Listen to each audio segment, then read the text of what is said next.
Hay una isla que no aparece en los titulares todos los días. No tiene el petróleo de Arabia Saudita. No tiene el mercado de Estados Unidos. No tiene el ejército de China. Tiene algo más valioso que todo eso junto, y casi nadie lo sabe. Se llama Taiwán. 36.000 kilómetros cuadrados en el Pacífico. Una población de 23 millones de personas. Un territorio que en el mapa parece insignificante. Pero debajo de esa apariencia ordinaria existe una concentración de poder industrial que no tiene precedente en la historia moderna. Esta isla fabrica el componente que hace funcionar el iPhone que tienes en tu bolsillo, el componente que guía los misiles de defensa de Estados Unidos, el que procesa las transacciones de tu banco en tiempo real, el que permite que un auto moderno frene antes de un impacto.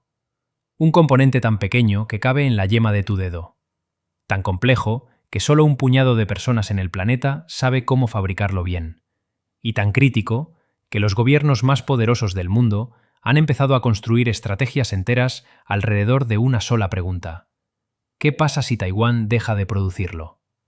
No es una pregunta hipotética, es la pregunta geopolítica más urgente de este siglo. Y para entender por qué, primero necesitas entender qué es exactamente lo que Taiwán tiene, que el resto del mundo no. Piensa en el último siglo de historia económica. El petróleo definió el poder en el siglo XX. Los países que lo tenían fijaban el precio de la energía, dictaban condiciones, movían ejércitos. El siglo XXI tiene su propio petróleo. Se llama semiconductor y es radicalmente diferente a todo lo que vino antes. Un semiconductor, o microchip, es una placa de silicio del tamaño de una uña. Dentro de esa placa hay miles de millones de transistores, grabados con una precisión que desafía la comprensión humana. Los chips más avanzados de hoy operan a 3 nanómetros. Para comparar, un cabello humano mide 80.000 nanómetros. Estamos hablando de estructuras 20.000 veces más delgadas que un pelo. Eso no es manufactura convencional, es la frontera de lo que la física permite. Y esa frontera tiene un precio. La industria global de semiconductores mueve 600.000 millones de dólares al año. Se proyecta que cruce el billón antes de 2030. Es una de las industrias de mayor crecimiento en la historia económica moderna. Pero más importante que su valor es su función. Un auto moderno necesita entre 1.000 y 3.000 chips para operar. No para sus pantallas, para sus frenos, para su dirección asistida, para que el motor regule la combustión en tiempo real. Un avión comercial lleva decenas de millones. Los centros de datos que almacenan cada correo, cada transacción bancaria, cada registro médico del planeta, corren sobre servidores que necesitan chips de última generación de manera constante. La inteligencia artificial, que hoy compite en los mercados más dinámicos del mundo, es literalmente imposible sin semiconductores de alta densidad. Pero fabricar uno de estos chips no es como fabricar acero, no es como refinar petróleo. Es el proceso industrial más complejo que existe. Requiere gases ultrapuros que solo producen 3 empresas en el mundo. Requiere máquinas de litografía ultravioleta que fabrica una sola compañía en los Países Bajos, ASML, y cuestan 150 millones de dólares cada una. Requiere salas limpias donde una sola partícula de polvo invisible al ojo humano puede arruinar una producción completa. No se improvisa, no se escala de un año para otro. Y eso lo convierte en algo muy específico, en un monopolio natural. El mundo necesitaba a alguien que dominara ese monopolio. Y hace décadas, una pequeña isla tomó una decisión que cambiaría todo. 1973. Taiwán. No hay petróleo, no hay minerales estratégicos, no hay masa territorial. No hay influencia diplomática real. La mayoría de los países del mundo ni siquiera la reconocen oficialmente como nación. Pero hay algo más urgente que la economía. Al otro lado del estrecho, a 180 kilómetros, está la República Popular China, enorme, creciente, y con una doctrina que no ha cambiado desde 1949. Taiwán es territorio chino.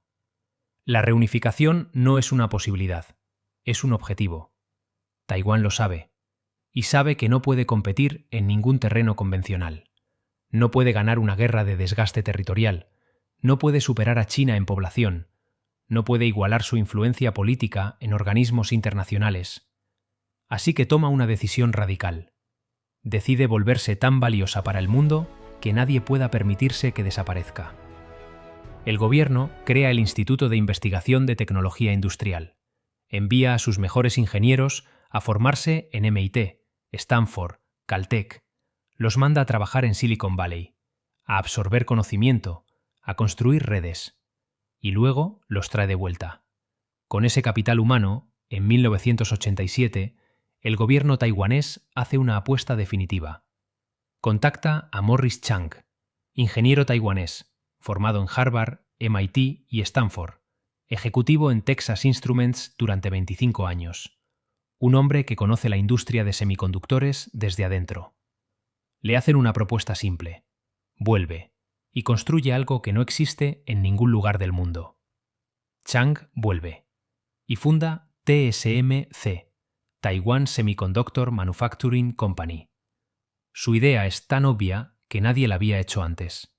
Hasta ese momento, cada empresa de tecnología diseñaba y fabricaba sus propios chips. Era caro, lento e ineficiente. Chang propone separar los dos procesos. Tú diseñas, yo fabrico. TSMC se convierte en la fábrica de chips del mundo.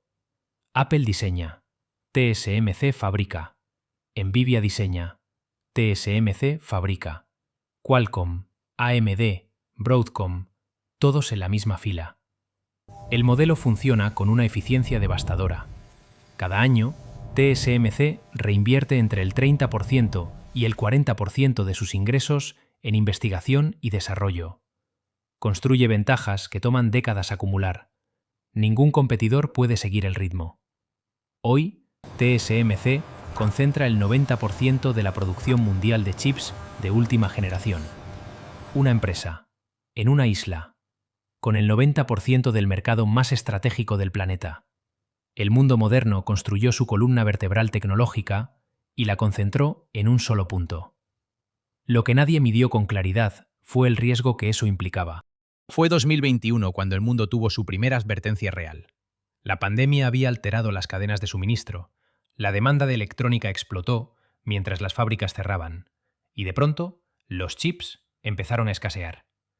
No hubo conflicto armado, no hubo sanciones, no hubo catástrofe geopolítica, solo una disrupción logística menor, temporal, en la cadena de semiconductores. Y fue suficiente para sacudir industrias enteras. Ford perdió $2.500 millones ese año por falta de chips. General Motors redujo su producción a la mitad. Volkswagen, Toyota, Stellantis, todos pararon líneas. La industria automotriz global dejó de producir casi 8 millones de vehículos en un solo año, según estimaciones de la consultora AlixPartners. 8 millones de autos que no existieron, por falta de un componente del tamaño de una uña. Pero eso fue solo la superficie. Detrás de los autos estaba la pregunta más profunda, la que los gobiernos llevaban años evitando enfrentar. ¿Cuánto depende realmente el mundo de Taiwán? La respuesta llegó en forma de datos. Apple genera más de $380.000 millones en ingresos anuales. Su producto central, el iPhone, corre sobre el chip A-Series, diseñado en California, fabricado exclusivamente por TSMC en Taiwán. Nvidia, la empresa que hoy alimenta la revolución de la inteligencia artificial, depende de TSMC para el 100% de sus chips de alta gama. Su capitalización bursátil supera los $2 billones, toda ella construida sobre manufactura taiwanesa. Amazon, Google y Microsoft tienen infraestructuras de nube que valen colectivamente varios billones de dólares. Sus servidores corren sobre procesadores fabricados en gran parte en Taiwán. Y no es solo tecnología civil. El Pentágono publicó un informe reconociendo que los sistemas de armas más avanzados de Estados Unidos, incluyendo aviones de quinta generación y sistemas de defensa antimisil, dependen de semiconductores fabricados en Asia. La potencia militar más grande del mundo admitió en papel que su capacidad de defensa tiene un cuello de botella en una isla a la que no controla. Frente a esa realidad, los gobiernos reaccionaron. Por eso, en 2022, el gobierno de Biden firmó la Chips and Science Act. $52.000 millones para intentar traer producción de semiconductores de vuelta a suelo americano. Por eso Europa lanzó su propio European Chips Act. Por eso Japón está subsidiando nuevas fábricas con dinero público. Todo el mundo intenta reducir su dependencia de Taiwán. Pero hay un problema. Construir una fábrica de chips de última generación toma entre 5 y 10 años. Cuesta entre 10.000 y 20.000 millones de dólares. Y aún así, ninguna fábrica occidental podrá igualar la eficiencia de TSMC antes de 2030. Quizás antes de 2035. El mundo lleva décadas construyendo esta dependencia. No se deshace en meses. Y mientras el mundo busca alternativas, la amenaza ya está en la puerta. Para entender lo que está en juego, necesitas entender una sola cosa. China no considera a Taiwán un país extranjero. China considera a Taiwán una provincia rebelde, territorio chino, temporalmente separado, y con una promesa que el Partido Comunista ha repetido por décadas. La reunificación ocurrirá, con paz o sin ella. Todo depende de un mismo punto, un mismo hilo. Delgado, invisible, crítico. Un hilo que cruza el estrecho de Taiwán. Y mientras hablas, mientras trabajas, mientras duermes, ese hilo sigue ahí, tenso, sosteniendo el mundo moderno. La pregunta no es si esto es sostenible. La pregunta es cuánto tiempo más puede sostenerse antes de que alguien decida cortarlo. Y lo más inquietante de todo es que no necesita haber una guerra para que ese día llegue. Solo necesita que el mundo siga sin tomar esto en serio.